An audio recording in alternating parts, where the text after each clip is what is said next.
begin this morning in Zamfara, where police say they have neutralized the notorious armed bandit in the state and rescued 11 kidnapped victims. The incident took place on the Sokoto Road. There was a gun battle between police and bandits who had abducted commuters and were about to take them to the forest. All of those rescued have been united with their families. It comes a day after 100 women and children were freed after 6 weeks without any ransom being paid, according to the government. Meanwhile, the Nigerian Air Force has received a boost with the arrival of jets from the United States. 6 A229 Super Tucano aircraft landed in Kano yesterday afternoon. Is the first batch of another placed with the U.S. The planes moved through 5 countries before arrival in Nigeria. An official induction ceremony of the aircraft into the inventory of the Nigerian Air Force is being planned for August.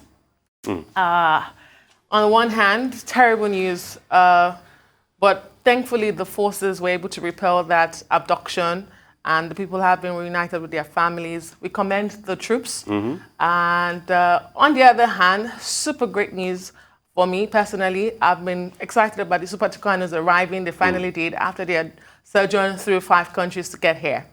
I mean, very exciting news as regards Super Tucano, but let me unpack the Zamfara incident first. I mean, we're thankful. But the question is, how long are we going to be thankful for? And I keep repeating that because it's incumbent on us to find final, lasting solutions to this problem. A lot of people voted in the incumbent government. I remember leading up to 2015, the conversation then was around security of lives and property. And part of the campaign sale then was what the president did do to the Metiseni people when the uprising started. How we had chased them out. I think he was in charge of it was GOC just that time, took the troops, pushed them out, pushed them into the Chadian borders, and this uprising never occurred again. And the bravery and the heroics of the Nigerian military and armed forces was celebrated. And that was what we thought would be done to Boko Haram. But little did we know that we're going to have an emergence of banditry. Because Boko Haram morphed into banditry, morphed into terrorism, whatever it is.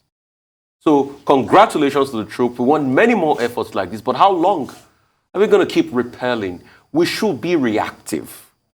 I mean, we should be proactive, not reactive. We should be the one taking the fight to them, not stopping them after they've captured people, because you could have had collateral damage. Real quickly to the Super Tucano, it's really exciting because this is going to help the fight against insurgency. Great plane, A29, turbopropped, but don't be deceived because it's turboprop. One of the most adaptable planes you can ever see. Easily maneuverable, especially now that bandits now have firepower to fire at our planes. Super Tucano can do a better job than the Alpha jet to maneuver. Another thing is, I hear 400 missile-guided bombs coming in. So there's precision bombing. We'll not have the case like we had in Rana that, civilian targets were affected. Very malleable plane, and it is something that will help the fight. So we're looking at how this will come in, and we can't wait after the induction in August to deploy to the Territorial Command, and this will be used to smoke out the bandits, or the terrorists, as it were. Dr. Bati, not all of the jets arrived, but they have arrived. 6. Yes, the jets, the Tucano jets are 12 in number. This first batch, 6 have arrived, almost entirely on target, because we were told that the jets will arrive by the end of July, about 14 days ago. That's what we were told. But now the jets have arrived.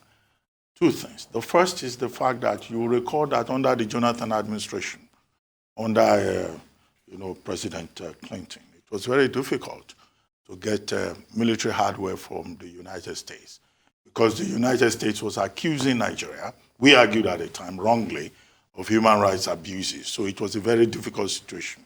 But under President Trump, there was a different attitude.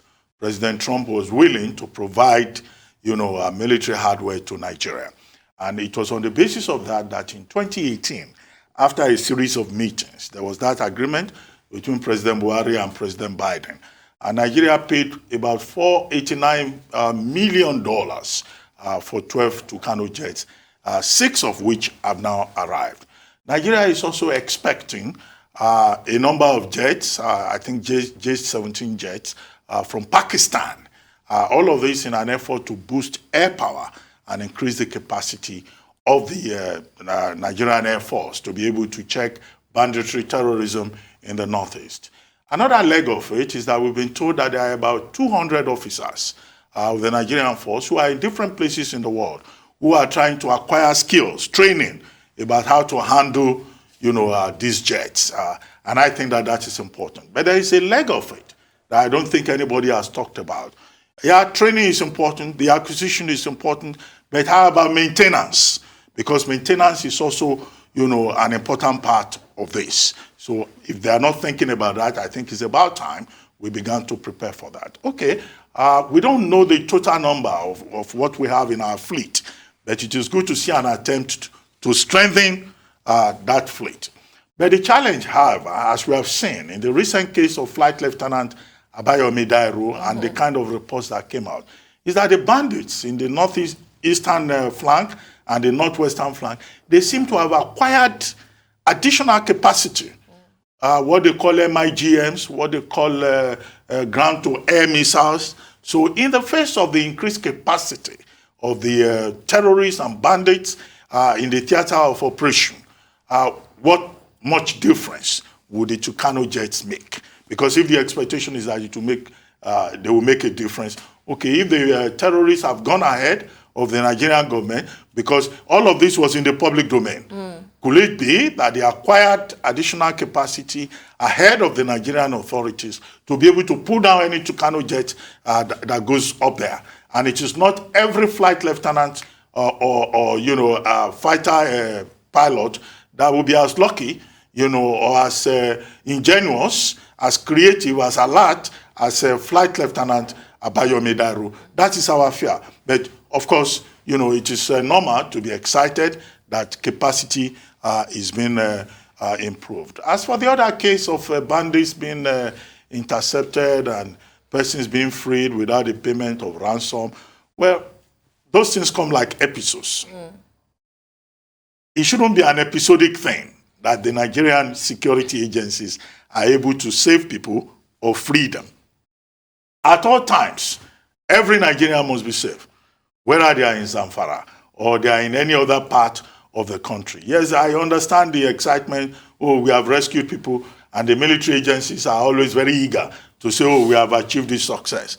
Yes, we expect them to achieve that success on a sustainable basis, not on an episodic basis.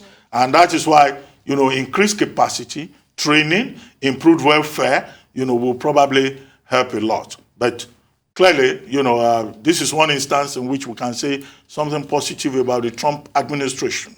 And we hope that the Biden administration, which had promised to show more interest in what is going on in Africa, will continue in that line and provide the necessary support, not just for Nigeria, but for other African countries, terrorism being of international concern. And isn't it ironic that it was under President Clinton, a man with strong African connections, that we didn't get the help that we needed. But this is a demonstration that Nigeria-US bilateral relations remain strong. It should be stronger because there is in place a Nigeria-US bilateral commission.